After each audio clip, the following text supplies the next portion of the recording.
Hello all, welcome back to New Chapters. My name is Sarah, and if this is your first time joining me, I just want to say thank you for stopping by for this chapter of my life. I'm a hobby hopper, so if this isn't the content you usually watch me for, I hope you enjoy this hobby as well and will stick around for today's video. Today we're going to be doing another WIP&Chat. WIP, W-I-P, just stands for work in progress. So you can work on your projects alongside me, or you can also treat this as just a podcast and listen to me chat. Today we're going to be continuing on my Enablers Outpost kit. This kit is called Winter Girl. It's licensed through Shutterstock. I have Elizabeth Ward trays kitted up for this over off to my side. I also have my Diamond Art Club pin that I'll be using today. It just has the regular single placing tip on this end, and then I did change this side out for the steel single placer tip that they have. This is just the regular one. I know they just released a twist on tip version, but this is the original. And I have some washi tape in here just to keep it hopefully from slipping and sliding around. I also have my Dreamer Designs tweezers. So these are just the tweezers that come in the standard kit from Dreamer Designs in case I need them. And then I'm also still using my tray from Firefly Diamond Art. So this is their element tray, and it's just in the silk white color. So that means that it has 3 different interchangeable bases. So this is the multi-grid base. They also have a standard base here, and then they have a single grid base, which is the one that I'm going to be using today. I just find it easiest for me to use since I tend to single place, at least as of right now. Eventually, maybe I'll be brave enough to try multi-placing, but I'm not quite there yet. I have kind of a small section already sectioned off for today, so we'll see how far I make it in that section, if I need to keep going or not. I feel like I have a lot to talk about today, so we'll just have to wait and see how it goes. So while I get this all pulled off and get started here, first I want to check in with you guys. How are you guys doing? What's going on with you? Anything new or fun or exciting or interesting happening in your life? Anything not so great happening in your life that you want to talk about? Let me know about it down in the comments below. I'd love to help you guys through whatever I can, if I can, be kind of emotional support for you guys as you guys are for me. And yeah, as I said, tell me about it down below. That's kind of what I hope to build here with our community, is the ability to have everybody kind of sharing what's going on in their life, and we can kind of be there for each other again through the good and the bad. That's kind of the sort of camaraderie I would like to build here. That's my goal, at least. Another kind of housekeeping thing, I guess, real quick as I'm getting started. Just if you guys have any thoughts about my camera angle or anything, please let me know. I had been doing some recently that were kind of like really close up to the canvas from the side. And then I had the camera back a little bit further last time so you could get a little more of an overview, but today I have it even closer, but still an overhead shot. But I don't know if it's too close. I don't know if you guys like the angle, because I mean, like, when I'm diamond painting, obviously, like, my hand is kind of coming in and out of the frame in a way that sort of blocks the camera, in my opinion. So I don't know if that's something that you guys care about at all, if you guys are even watching the camera or the video, or if you're just listening to it. I guess that all kind of factors into it. But if you guys have thoughts or opinions about kind of how I'm filming and like the angles and stuff, please let me know. I'd like to do whatever angle is best for you guys, that like appeals to you the most. But since I'm not you guys, I don't know what you guys prefer necessarily. I don't mind either angle, but again, it sort of depends on, you know, if you're trying to watch it or if you're just trying to listen to it. I think that factors into perhaps what angle you guys might prefer. I don't know. When I watch WIP&Chats, most of the time I'm listening to them, and I'll glance up occasionally and kind of see what's going on, but for the most part, like, I'm just listening. So it doesn't really matter too much to me what the camera angle is. And I mean, I'm more there for the satisfying popping sounds versus anything else most of the time. So if you guys have a visual angle that appeals to you, please really let me know about it in the comments so I can try to film from that angle for future WIP&Chats. But I feel like I have a lot to update you guys on and a lot to talk about, so I'll go ahead and get into that. So hopefully I can share all the things I have on my list to update you guys on before my camera runs out of storage. That's my goal for today, at least. So, biggest things for this week is and I guess I'll note this kind of first off the bat, just because it might impact how this goes as well. I definitely pulled a muscle in my neck sometime over the last couple of days. So I'm actually filming this a little bit later than I would have preferred to film because I literally could not like sit upright without my neck being on fire. So that's not good. I don't really know what happened. My neck had been a little bit sore. Kind of to backtrack to some other things I was going to talk about, I was sick this week and I did not feel great. So I ended up like being in bed for quite a few hours every day and not getting up on the days that I was off. But because of that, I don't know if that's part of what like factored into my neck being so sore or if it was something unrelated. Again, I'll kind of go into more detail about this as well. I did end up having to get involved in a restraint at my job on Easter. And since I was new, they were like, hey, jump in on this and like we'll teach you how to do this and whatever. Even though it wasn't a restraint that like was initiated by me, they asked me to help be one of the people who was helping kind of make sure that the kid was being safe. He was trying to bite people, like staff, like he was trying to bite me and stuff while I was restraining him. So, like, there was a need to have multiple people involved. And anyway, I'll circle back around to that story in a minute. But I don't know if something in that process perhaps caused my neck to get like strained and then I hurt it. But the other morning, I woke up out of sleep to my neck popping. It's like that muscle that's like, right along the back of your shoulder blade all the way up to your neck. Somewhere in there, something popped and it was enough that it hurt enough that it woke me up out of my sleep. And it was loud enough that I heard it as I was like coming to consciousness. So I definitely injured my neck pretty intensely. So hopefully I can get through this WIP&Chat. I'm finally feeling better, but I'm trying also not to push it too hard and accidentally, re-injure myself because it's not 100% yet. There's still a little bit of pain. It's just not nearly as bad as it was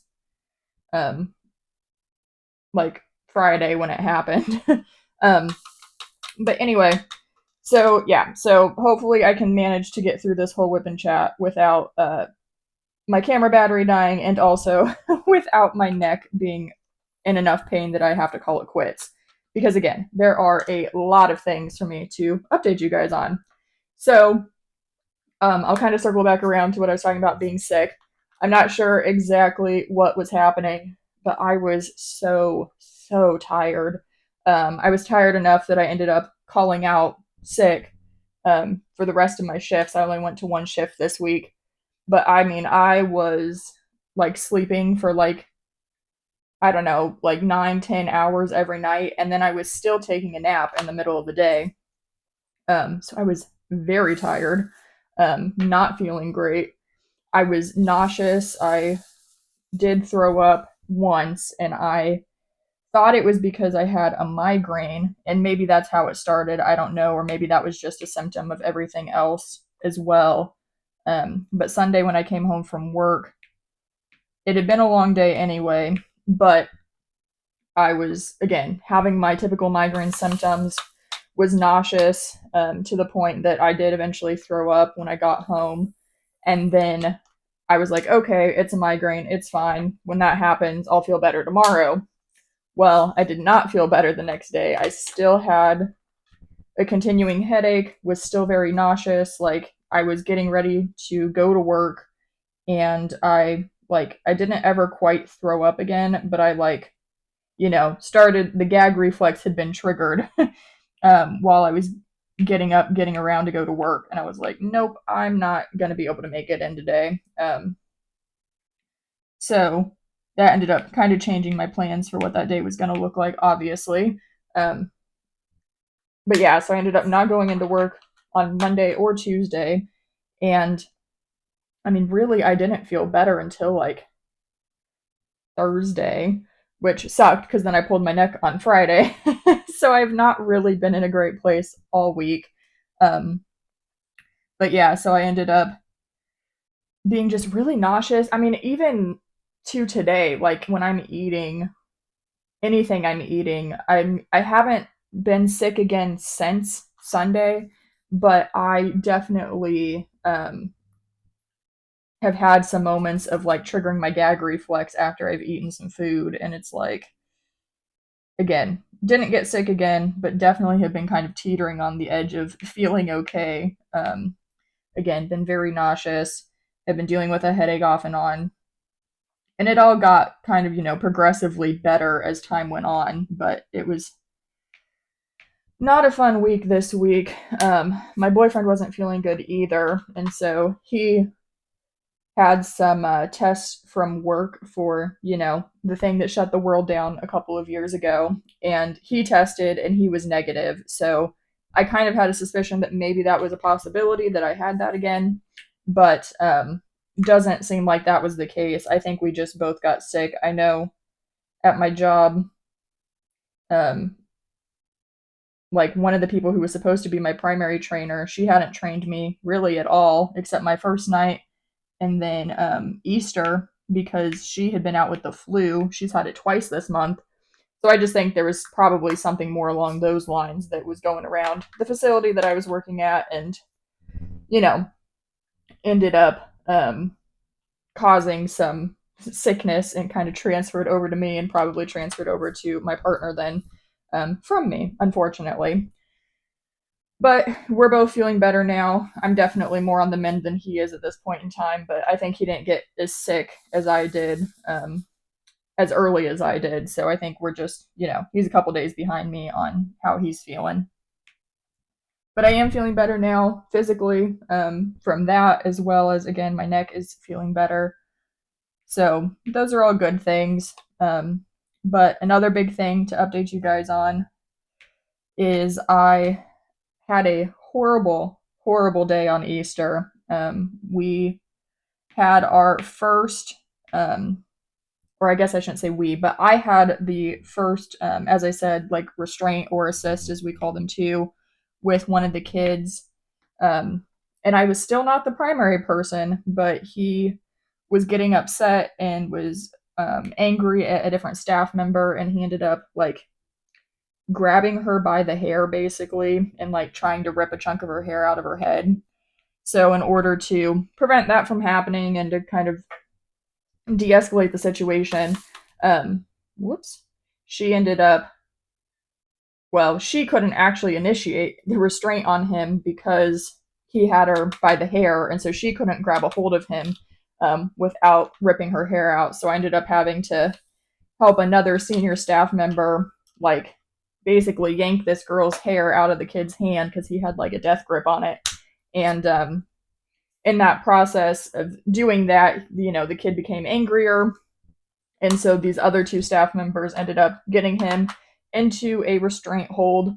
And he was just so anti paying attention and listening at that point in time that they ended up needing, I think at some point there ended up being four of us actually having to restrain him, or assist with that, because he was just bucking everybody off of him. So there was one person on his legs and one person on each arm, and then we had a fourth person who was like trying to kind of talk him down, calm him down. And he at some point started like banging his head against the floor because, that like self-injurious behavior can be pretty common for these kids who, again, don't really have better coping skills to deal with their frustrations. So the fourth person was there to like, we had like a pillow cushion thing that basically she was like moving around underneath him so that he couldn't actually hit his head on the floor. He was hitting it on the pillow. But every time, she would move it, then he would try to move his head and try to hit it on the floor in a different spot. So she wasn't necessarily restraining him, but she was trying to help make sure he was safe.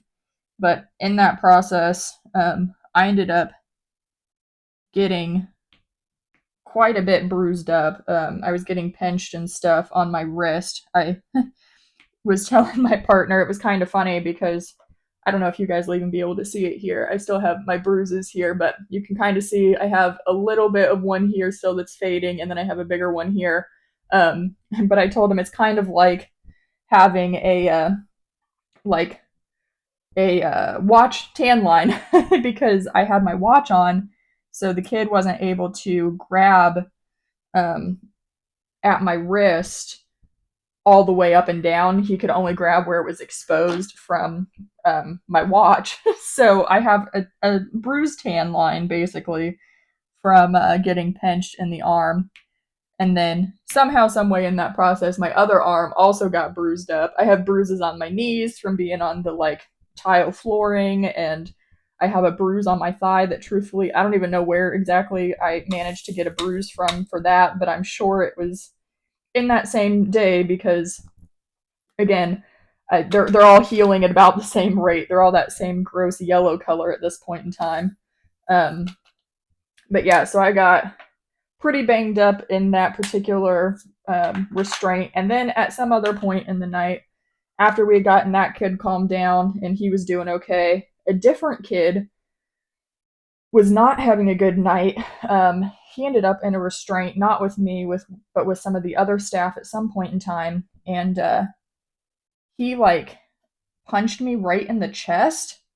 Again, he was already upset with somebody else, and I was just in his way, and so that was how he dealt with me. He was a little bit of an older kid, a little bit of a bigger kid, so he definitely packed quite literally a little more of a punch than the younger kid that we had done the restraint on, that I was actually involved with that process. But that ended up, I can't really tell because of where he punched me. Like, ladies, you know what I mean when I say he punched me in the chest. He punched me right, like, in a downward kind of angle. And so it's hard to tell because there's so much, like, skin and fat and stuff there, if he actually bruised me or if it's just darker on that particular part of my body. Um, but he definitely punched me and I was like, that was not cool. And again, he wasn't doing it like with the intention of hitting me where he did. He was just doing it with the intent of getting attention and hitting me, period.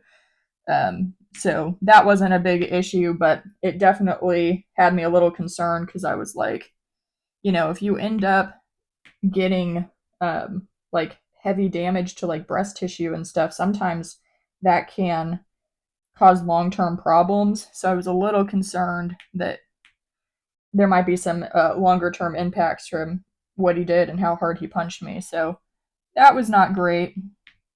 And at some point in time, we had like a huge brawl. Like, two kids decided that they were going to get into a fight, and it caused every other kid to also want to get into a fight or run off or whatever.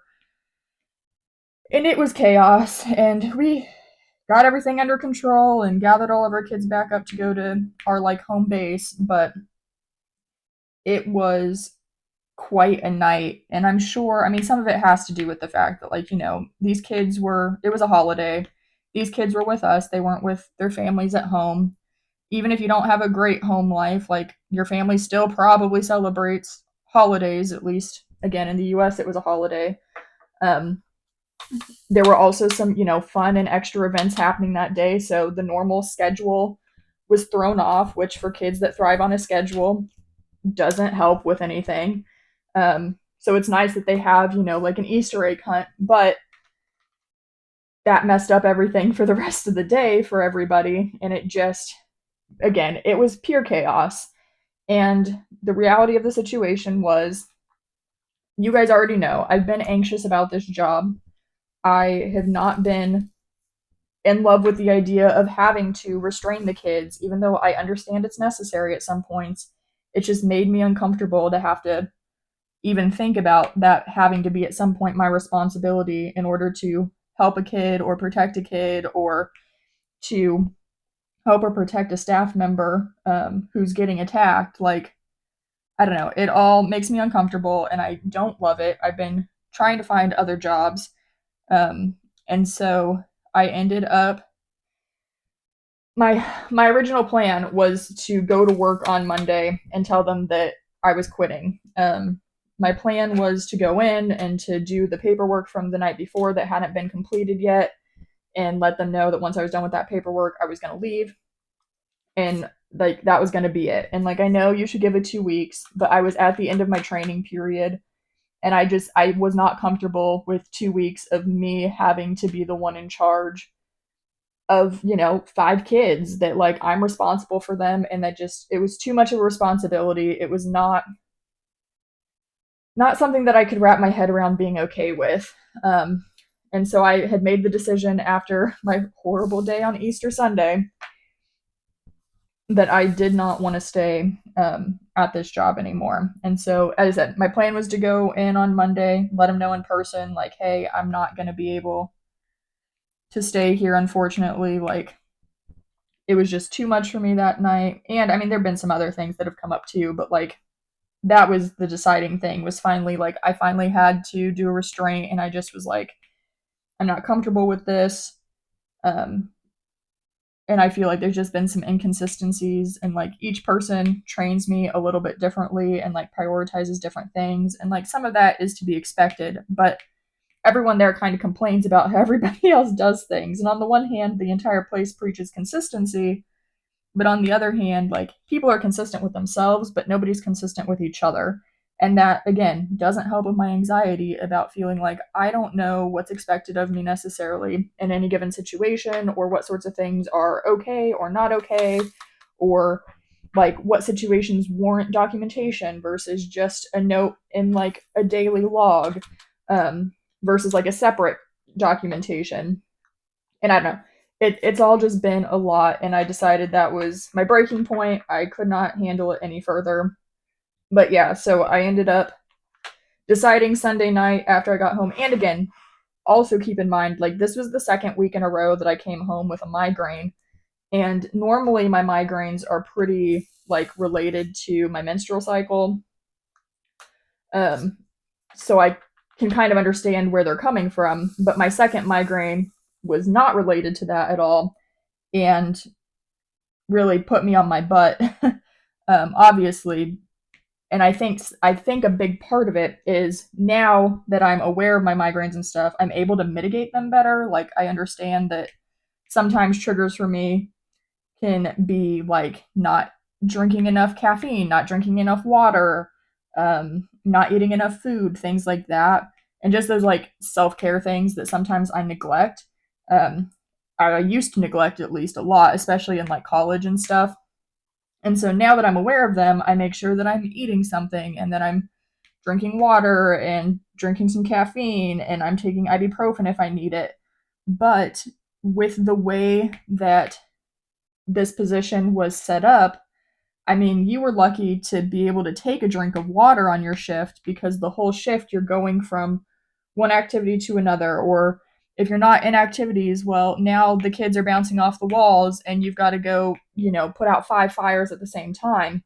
And it was just one of those things that, like, I did not have the ability to take care of myself, which meant that by the time my shift ended, I was not physically okay. Um, and I mean, some people would argue, like, oh, well, you just have to, you just have to find the time and do it yourself. But, like, that's not a position that, like, I don't know. I don't want to be in that position, where, like, I don't have the time and I have to force that time to be available to go to the bathroom and take a drink of water and be okay. Because the problem is, I was so focused on the kids that, like, I wouldn't even realize that I was so sick until after the end of the shift, like when they were going to bed and I was sitting down to do my notes, because that was the first time for an entire 10-hour shift that I'd had to stop and realize I don't feel okay. And that's, again, I don't know. I guess if I was younger, I would probably be fine with it and I would just keep pushing through and I'd be like, whatever. Like, it is what it is. Like, I'll just find another job and then once I find that job, I'll quit. But at this point in my life, like, it's not worth sacrificing my physical health to keep working this job that I'm not super committed to, that I don't have a passion for, and that is making it hard for me to be able to take care of myself physically. So all of these things combined, I just had enough. But unfortunately, because that migraine that was potentially, as I said, maybe more along the lines of a flu, truthfully, was so bad, I couldn't go to work on Monday. So I ended up doing the not so great thing. And I texted the supervisors out there and I let them know that I was sick, so I wasn't going to be coming in. But I also ended up texting them my resignation basically and just letting them know that I was not going to be able to come back. Um, and it's a weird thing, right? Because, like, they understand. They know what this job is. They know that it's not for everybody. They know that it's a lot. They don't try to hide that fact when you're applying or anything, or even when you're training and starting and all of that. So basically, they just were like, we understand. Like, thank you for letting us know. Like, you don't need to come back in to turn in your badge or to finish up paperwork or anything. Like, your badge will just be deactivated and we'll finish the paperwork. The person training me would finish up the paperwork for the night, my last night. And so they were super understanding. They were, even trying to be like, you've been doing great. Like, we've really enjoyed having you. Are you sure there's not a way that we can make this work? They were even like, we have some positions like with adults available and things like that. And I was just like, I truthfully, I don't really know what the positions with the adults would entail. But if it's anything at all like what the kids were, like what we had to do with the kids, like, I didn't want to continue to stay in that environment. And the other thing with like the adults is I know the adult position made like $5 less an hour than the kid position did. And presumably that's because they're not dealing with the same things that the people like monitoring the kids have to deal with. But I was like, for that much less an hour, like, that's no longer a feasible job for me. Like, I can't keep driving this far and commuting this far for that little money, comparatively. So I did the not so great thing, the very Gen Z thing of me probably to do, and I texted in my resignation. But again, it was something that I think they're very used to, that sort of being the way that things play out with people. They were very nice about me leaving. And again, they did try to offer me something addition, or like change of job or change of hours or, whatever. And it just wasn't going to be a fit for me. I mean, the other job they offered was basically doing what I was doing, but on the day shift. And I was like, definitely not. Like, I like this job for the schedule. I am not going to be waking myself up at like 5 a.m. so I can get here at 7 a.m. Just to do the same job in a slightly different environment. Like, no, thank you. um, so unfortunately, I did quit very sporadically again. Not great. I was hoping to, keep this job until I was able to secure another job. But I guess a positive update on that front. I had told you guys that I had applied to a job with the old government agency that I used to work with that has a jail that was looking for some sort of like programs person. And they had sent me a letter that said, we're not hiring for this position right now, but, when we're hiring again in the summer, we're going to reach out to you directly to see if you're still interested at that time. Well, I had been still looking at that particular government agency's website to see if they had any other jobs that had popped up. And I happened to see that my old job as a probation officer with this agency popped up, which was kind of funny because I have a friend there who was gonna, she's kind of up in the supervisor ranks now, so she was gonna let me know if they posted a job. And I texted her and was like, "Hey, did you know that they posted this position again?" I was like, "What happened? Did one of the new people like not work out? Did somebody else leave from, the people that I know there?" And she was like, "I didn't even know that they posted that position. So good for you for looking out." And I was like, "Yeah, because otherwise I might not have known and I might not have applied." Um, but I did go ahead and apply to that. Haven't heard anything back yet. I know that just um, like the other day, they finally pushed it off to the agency. Um, so hopefully I hear back from them sometime this week, like this coming week. But I don't know yet. The position doesn't close until mid-April, so I don't know if I'll hear anything until the position officially closes or not. And like the reality of the situation is, I'm trying not to be like, "Oh, you're a shoo-in for this," because the reality is I'm not. Like, yes, I've worked there before, but I've left there before, so that probably, like, even though I've been told like, "Yeah, you can come back whenever" by supervisors, I don't know how true that would really be if you compare me to somebody else who's applying for this position, right? So I am hopeful that I get a response back from them and that I get an interview and that I get a job from it. I've been daydreaming about how to be a better probation officer since I took the training at the job I just quit, that made me have a whole new perspective on that role and like where my priorities should lie, and like what points I should be advocating and what points I should not be advocating, that I just didn't really get the training on when I was first starting in this role. And I mean, to be fair, I was one of the first people that they brought into the probation role at this particular agency that hadn't, like, they used to have a requirement that you had to work at a jail prior to being eligible for this position. Um, and I was part of the first group that they removed that rule for. So, I mean, I didn't have any experience at all working with adults in the criminal justice system um, before becoming a probation officer. And so I didn't really get a lot of training because, I mean, really, I don't think a lot of training existed at the time because everyone had already worked with these sorts of offenders before that were on probation in a slightly different but very similar capacity. So I think that there just wasn't a lot in place at the time for training. And I think that there was probably a little bit of a lack of training me that there should have been. But now that I've worked in a jail and I also, again, have just had more trainings, I have more life experience. Again, I feel like I'm better able to advocate for myself and my clients at this point in time in my life, and to advocate against my clients when they need to be the ones falling into line.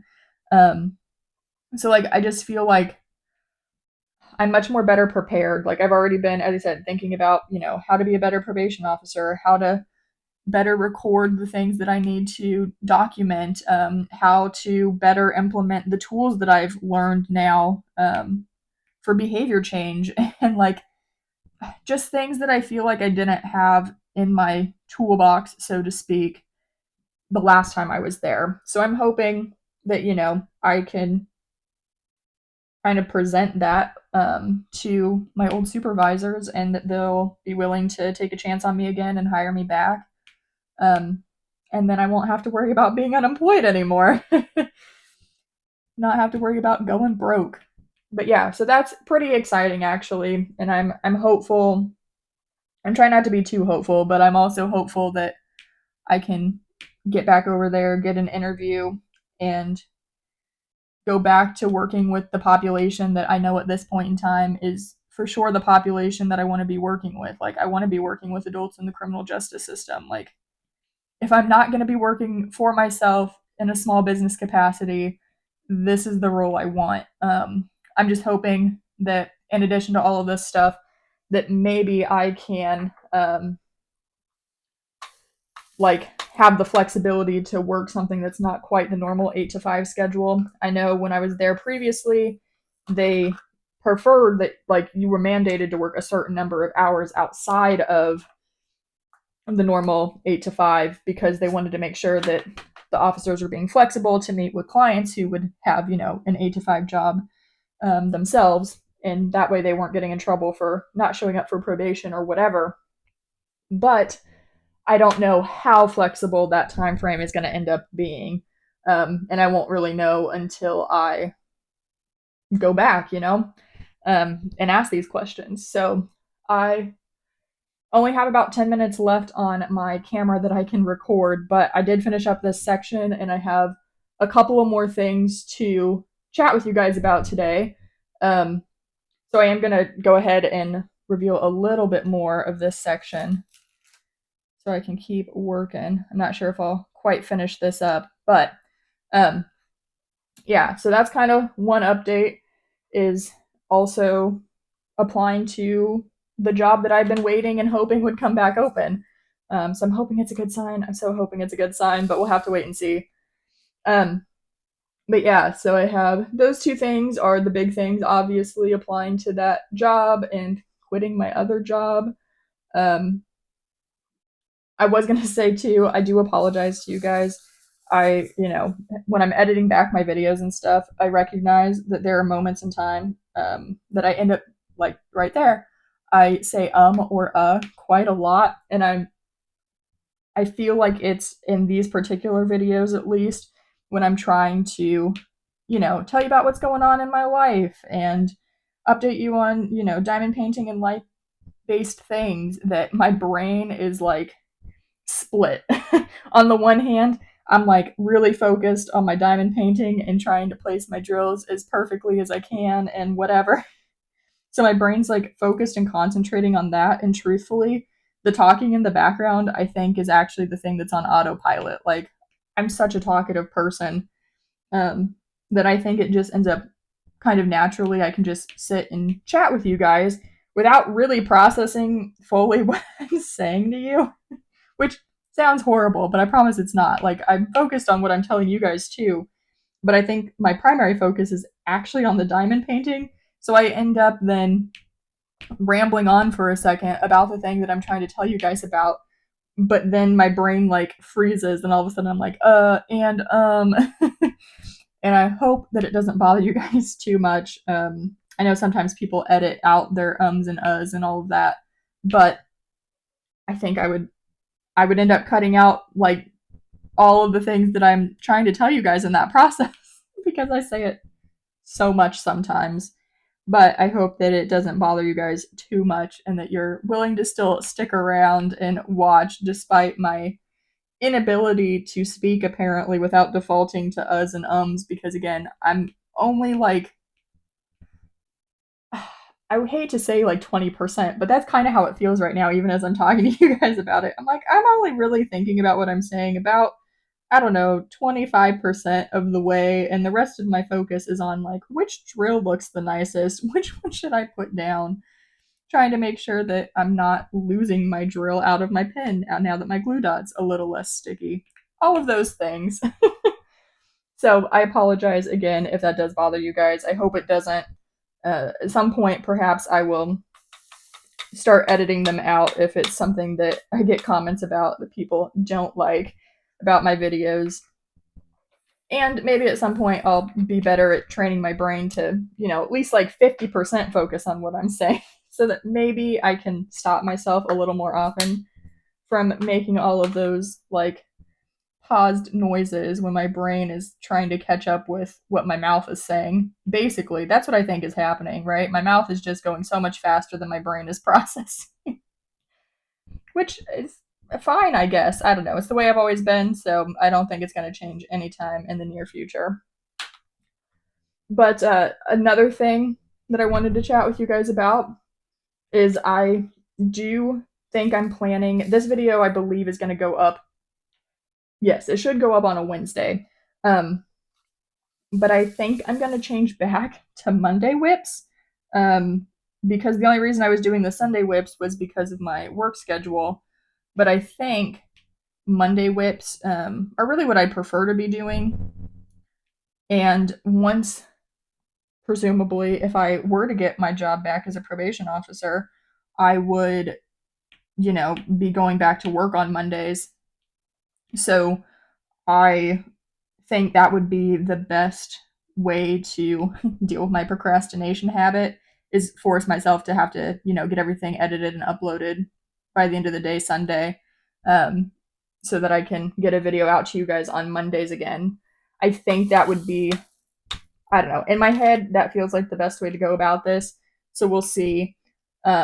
But just be aware that I might start uploading my WIP&Chats on Mondays again. Although I am hoping, I do have one video that should have gone up on, by the time you guys are seeing this, I believe it would have gone up on,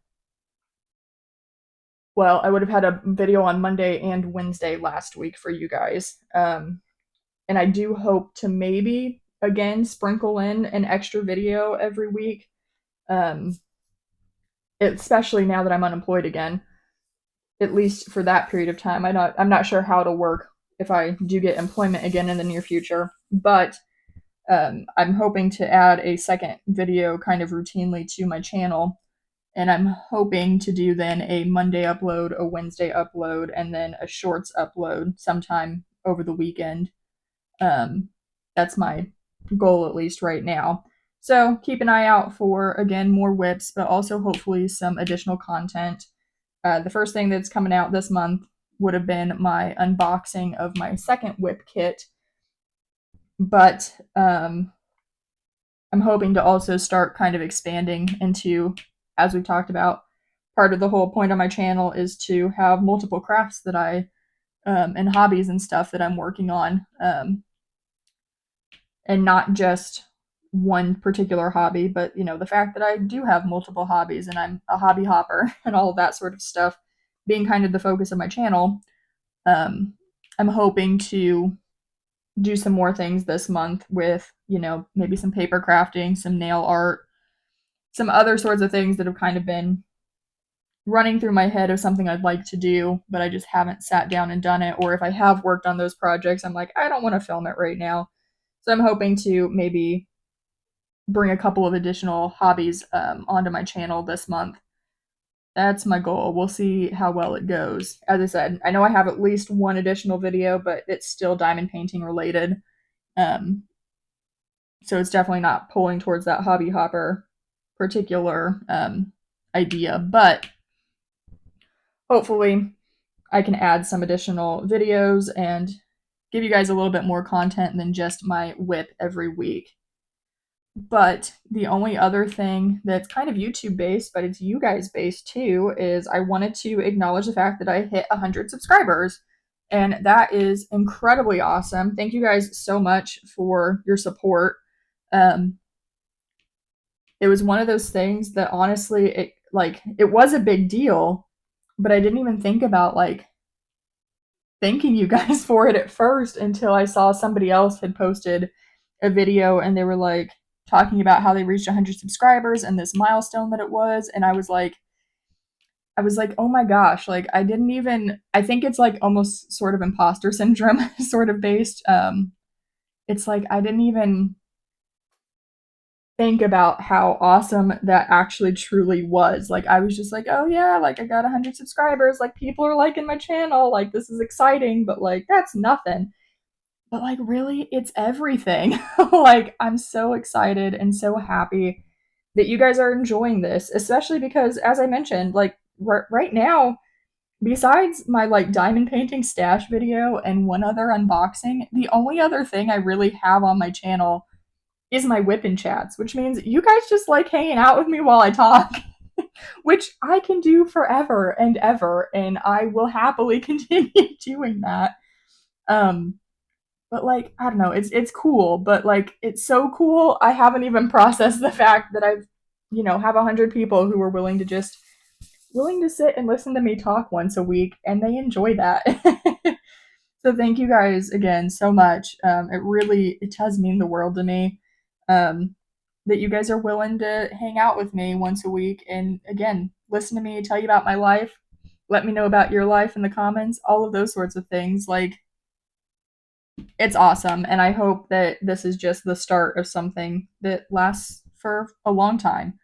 Um, but yeah, so I really think that's all I have for you guys this week. I didn't quite get to the end of my second section here that I started, but I know my camera is running quickly out of storage space. So I guess I'll go ahead and wrap this up for today. But thank you guys again for helping me reach 100 subscribers and for being here in general. I so appreciate it. If you did make it to the end of this video, as I said, I know it's been a couple of weeks by the time this posts, but for me, this week was Easter. So if you made it to the end of the video, if you'll leave an emoji that's related to Easter in some way, you know, something with the Easter bunny, Easter eggs, chickens, I don't care, whatever sort of emoji you can find that to you is related to Easter. Whoops, sorry, knocked the table. But yeah, if you guys will leave that in the comments below just to let me know you made it to the end of the video, I would super appreciate it. And again, thank you for watching today's video in general. If you're looking for more content related to this chapter of my life, please check out my diamond painting playlist. It's going to be linked in the cards or around the description box. If you liked this video, please give it a thumbs up and consider subscribing for more content about this chapter and others. Please leave any comments or questions you have down below. I'll see ya in the next one. Bye.